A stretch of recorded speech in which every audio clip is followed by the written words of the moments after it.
Oke guys, Assalamualaikum warahmatullahi wabarakatuh. Berjumpa kembali bersama saya Andri Fitrianto dalam channel YouTube ini yang akan membahas permasalahan yang tetap sama dengan video sebelumnya, yaitu seputar ilmu kalam. Gimana nih kabarnya sahabat Sofia semua? Mudah-mudahan dalam keadaan sehat walafiat dan tidak kurang satu apapun. Nah, pada video kali ini kita akan membahas 3 hal dari ilmu kalam. Yang pertama, kita akan membahas seputar pengertian ilmu kalam, apa sih makna dasarnya, dan kemudian apa saja sebutan-sebutan lain dari ilmu kalam ini sendiri. Itu yang pertama. Yang kedua, kita juga akan membahas ruang lingkup bahasan ilmu kalam. Apa saja yang dibahas dalam ilmu kalam, apa sih objek materialnya, apa pula objek formalnya. Nah, kurang lebih begitu sebagai disiplin kajian ya. Dan yang terakhir, yang ketiga, kita juga akan membahas hubungan ilmu kalam dan dengan ilmu-ilmu lain dalam disiplin keilmuan Islam. 3 hal ini akan menjadi bahasan utama dalam video ini. Semoga bermanfaat dan selamat menikmati. Oke, kita mulai yang pertama, berangkat dari pengertian. Nah, kalau kita bahas ilmu kalam, satu katanya yaitu kalam dalam bahasa Arab itu secara harfiah berarti pembicaraan. Nah, sebetulnya kata ini sejajar dengan kata logos yang berarti sabda dalam istilah Yunani. Nah, kawan-kawan mungkin tidak asing dengan istilah logos ini karena memang logos merupakan akar dari kata logik atau logika sebagaimana yang kita ketahui sebagai disiplin kajian yang membahas tentang cara berpikir yang benar. Nah, logos itu juga merupakan akar dari kata logi pada kata atau istilah beberapa bidang keilmuan. Misalnya ontologi, kemudian epistemologi, aksiologi, sosiologi, antropologi, geologi, biologi, dan lain sebagainya macamnya. Nah, kata logi di situ memang berangkat dari makna sabda atau kata-kata atau bahasa. Maka sering saya sederhanakan istilah logi dalam beberapa terma keilmuan itu saya istilahkan dengan bahasan. Saya sederhanakan saja begitu. Hal ini untuk mendekatkan kata bahasan itu sendiri dengan bahasa atau sabda atau pembicaraan. Jadi ketika ada istilah ontologi, maka secara sederhana sebut saja merupakan bahasan tentang keberadaan atau tentang segala sesuatu yang ada. Kalau ada istilah antropologi, yaitu bahasan tentang seputar masalah manusia. Aksiologi misalnya, yaitu bahasan seputar nilai, begitu dan seterusnya. Penyederhanaan saja. Nah, kalau kawan-kawan juga cermati bahwa istilah logika sebagai disiplin keilmuan dalam tradisi keilmuan Islam itu dikenal dengan nama ilmu mantiq. Nah, mungkin kawan-kawan di pesantren atau di lembaga pendidikan pernah mendengar dan mempelajari disiplin yang satu ini. Nah, kata mantik ini berasal dari akar kata natako yang berarti atau bermakna berucap atau berkata-kata. Nah, ini juga erat kaitannya dengan pemaknaan definisi manusia. Kalau kawan-kawan pernah dengar bahwa manusia itu didefinisikan sebagai hewan yang berakal atau berpikir. Dalam istilah Arabnya disebutkan bahwa al-insanu hayawanun natiq. Nah, kata terakhir natiq itu berasal dari kata natako dan juga berhubungan dengan mantik yang artinya berucap atau berkata-kata. Tapi mengapa dalam definisi manusia itu diterjemahkan natiq itu sebagai berpikir atau berakal? Nah, di sini kita lihat hubungannya. Bahwa ketika kita berbicara, berkomunikasi, berucap, berkata-kata satu dengan yang lainnya, maka sebetulnya kita sedang menuangkan pikiran kita dalam medium lisan atau dalam medium kata-kata. Jadi secara tidak langsung bahwa pembicaraan atau berucap, berkata-kata, bersabda itu menunjukkan atau mencerminkan sebuah penalaran di belakangnya. Kita bisa berkomunikasi karena memang kita berkomunikasi dalam kata-kata, dalam bahasa, karena memang kita memiliki penalaran atau rasio atau akal pikiran. Sehingga wajar saja kata natiq dalam istilah al-insanu hayawanun natiq itu diartikan dengan manusia adalah hewan yang berpikir. Walaupun secara letterlek bisa diterjemahkan juga bahwa manusia adalah hewan yang berkata-kata atau berbicara, kurang lebih seperti itu. Lalu apa hubungannya dengan ilmu kalam? Ya, kalau kawan-kawan lihat bahwa kalam itu sendiri sejajar dengan logos berkaitan dengan logika yang kita kenal dengan ilmu mantik, yang berkaitan dengan penalaran atau pemikiran atau rasionalitas. Maka bahwa rasionalitas itu sendiri dalam ilmu kalam merupakan ciri khas pendekatan yang utama.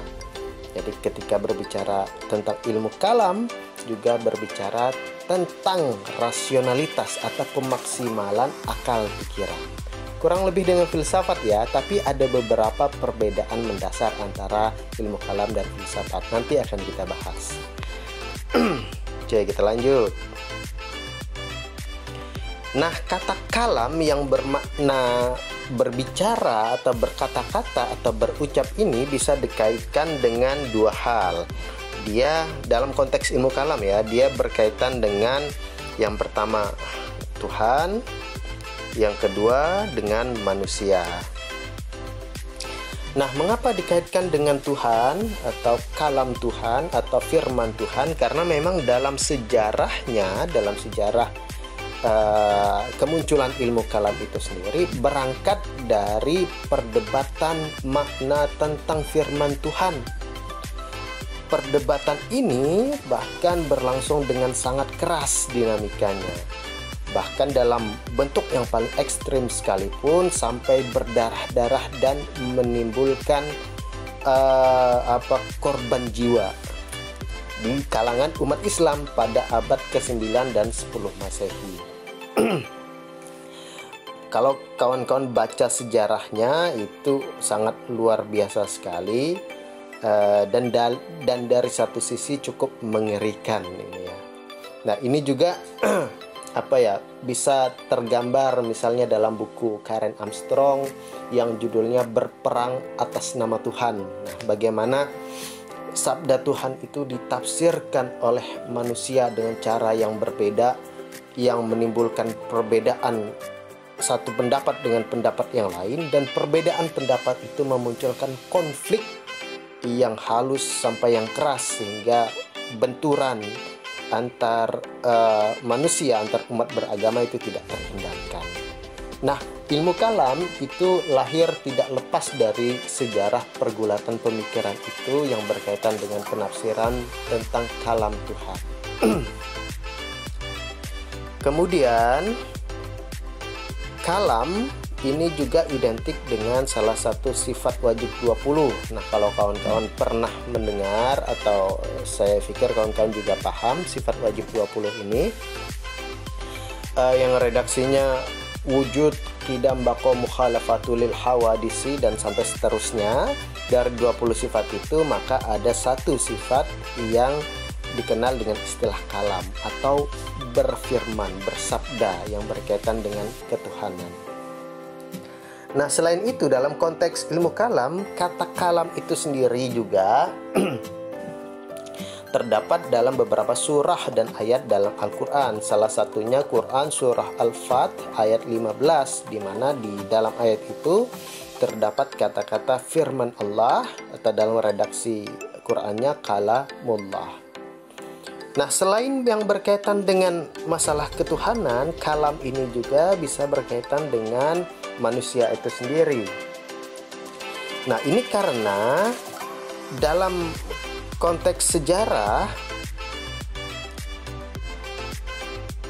itu menggambarkan kegiatan dialektis para tokoh-tokoh ilmu kalam atau mutakallim itu yang saling bersilat lidah atau saling saling berdebat dengan menggunakan medium bahasa atau berkata-kata untuk mempertahankan pendapat, keyakinan dan pendiriannya seputar masalah ketuhanan.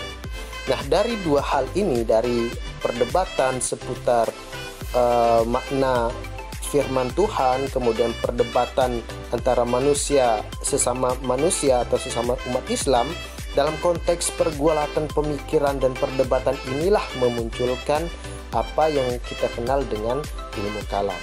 Perdebatan ini kemudian melahirkan beberapa aliran-aliran dalam agama Islam, aliran-aliran kalam dalam agama Islam, yang mana tidak jarang antara aliran satu dan aliran yang lain itu saling bertentangan dan terlibat konflik, dari yang konflik yang sederhana sampai konflik yang keras begitu ya.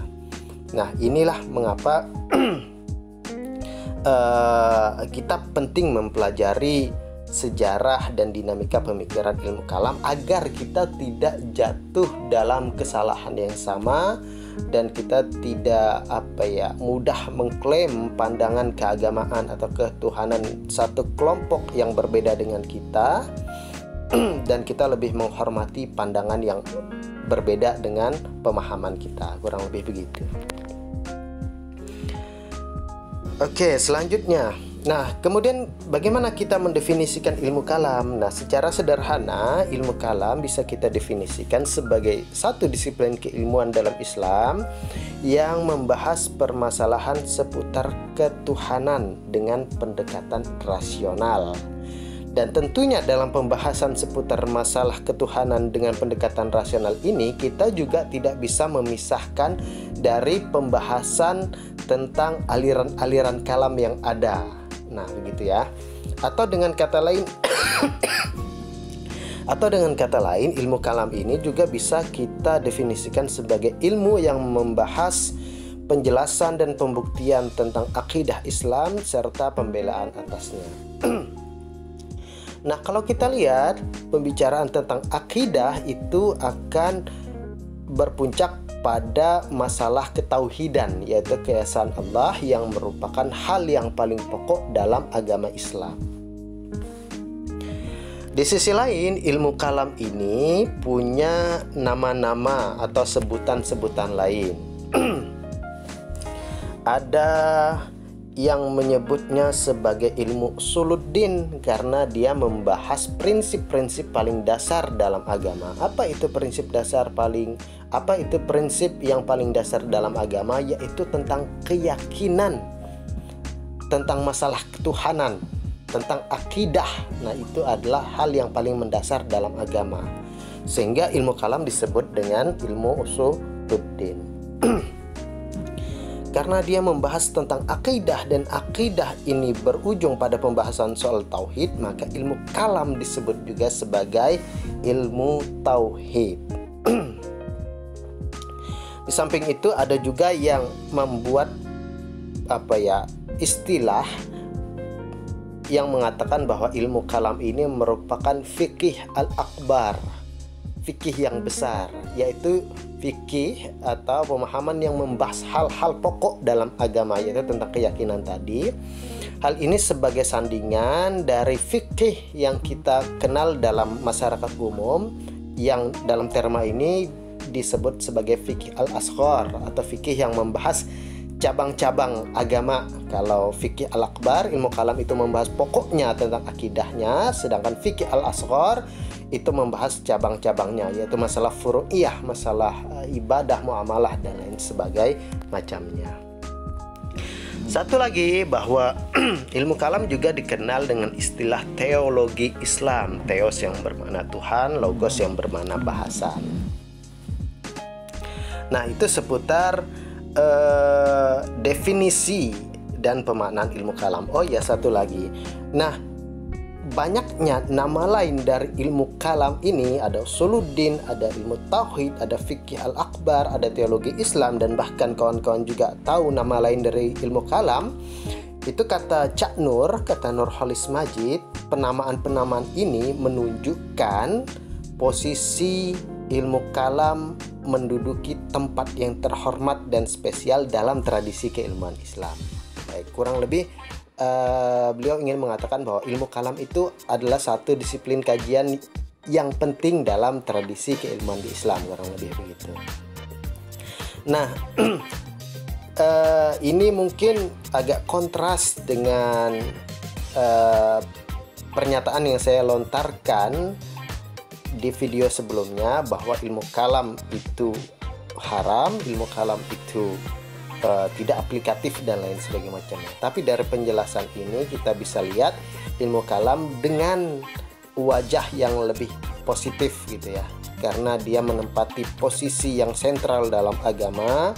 Dia juga dihormati oleh umat Islam dengan penamaan-penamaan itu, dan juga dia bersifat penting bagi kita agar kita bisa memahami satu keyakinan kita, mempertahankannya, menjelaskannya, dan dapat menghormati keyakinan yang berbeda dengan aliran yang kita anut dalam agama Islam.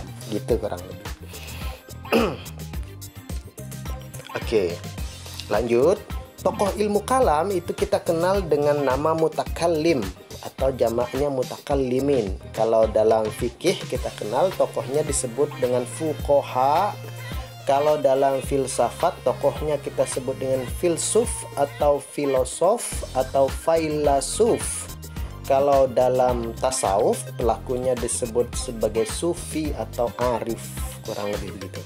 Nah, para mutakallimin ini adalah tokoh-tokoh dalam aliran kalam atau orang-orang yang menjadikan akal sebagai sarana yang utama dalam memahami masalah ketuhanan dan menafsirkan ayat Al-Quran serta mempertahankan akidah dan membenarkan akidah keyakinan keislaman mereka. Dalam konteks sejarah biasanya kalangan mutakallimin atau biasa disebut apa ya, kalau kita lihat orientasinya maka bersifat rasional ya. Ada yang menyebutnya sebagai kalangan rasionalis dalam Islam atau aliran rasionalisme, katakanlah begitu. Bahwa aliran rasional ini seringkali dalam kronologi sejarah dihadapkan dengan kelompok tertentu yang punya pendekatan berbeda dengan para ahli rasional ini, ahli ra'yi ini.